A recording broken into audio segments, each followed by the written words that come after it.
Hello everybody, we are going to start the court cases now. So there will be 4 videos over the court cases. This will cover the First Amendment court cases. The next video will cover the Second Amendment and the Fourth Amendment court cases. And then so on and so forth. The last video will be more just major court cases too.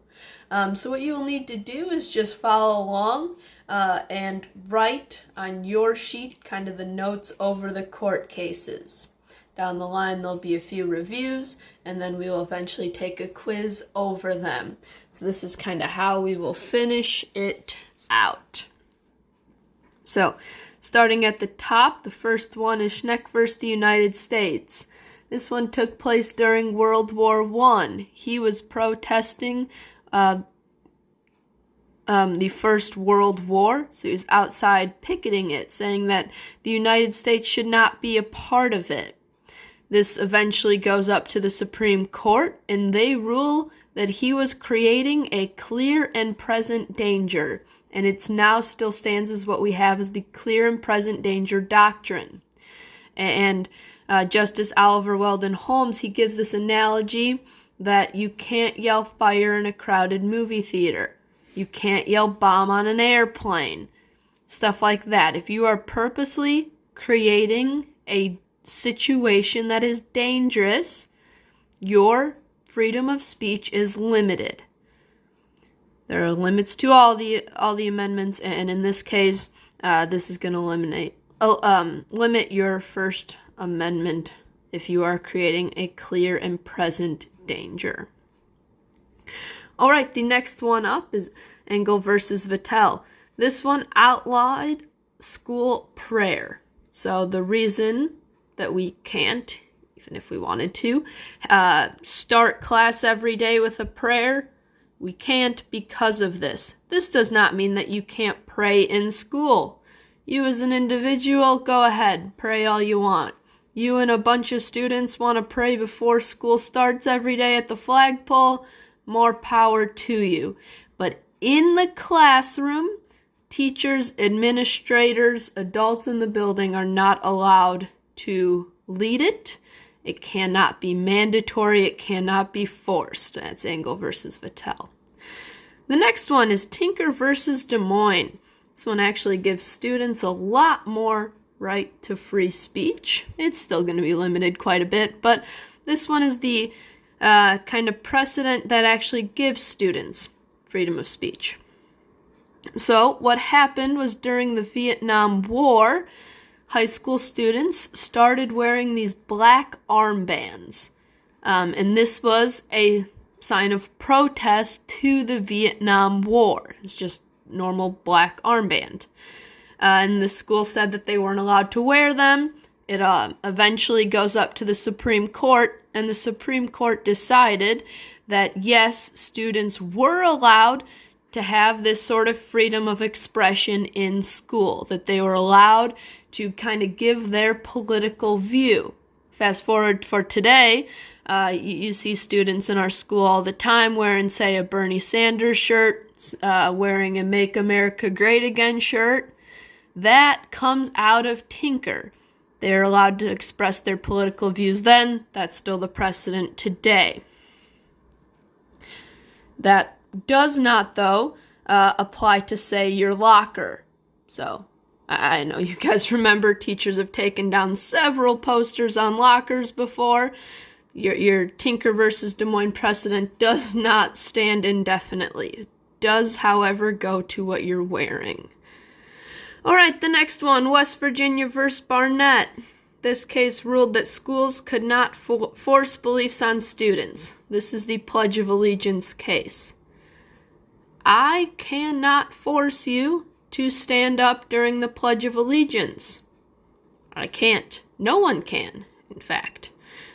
You have a right to remain seated throughout the entire Pledge of Allegiance, national anthem, whatever. We cannot force you to do it. It is your right to sit, to protest it, whatever you want to.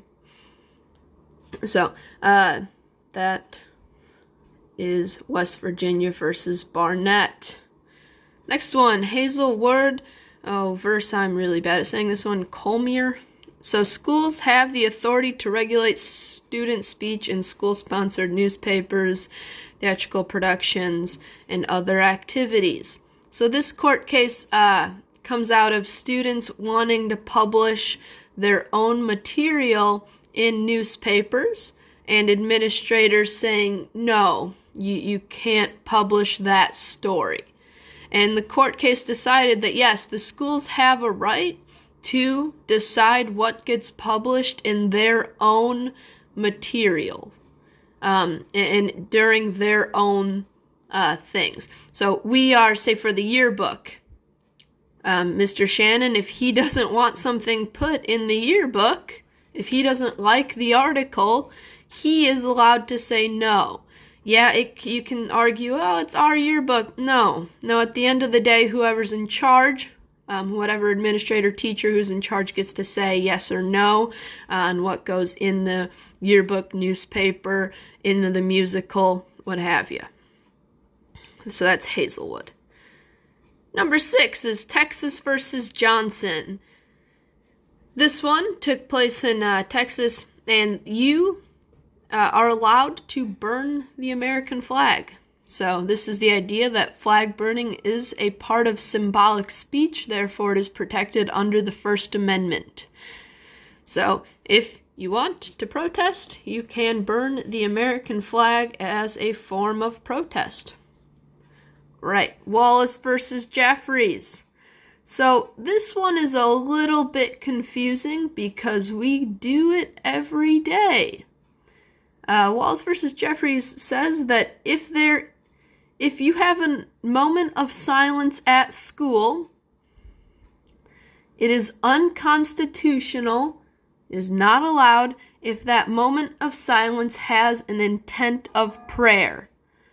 You are allowed to have a moment of silence.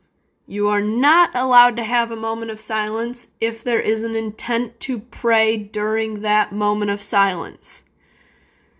So, for instance, if Miss Stewart started our moment of silence as, let us take this moment of silence to pray, then it would be unconstitutional. She just says, please remain standing for the moment of silence, therefore it is not. You are allowed to say it, or have it. So that is Wallace.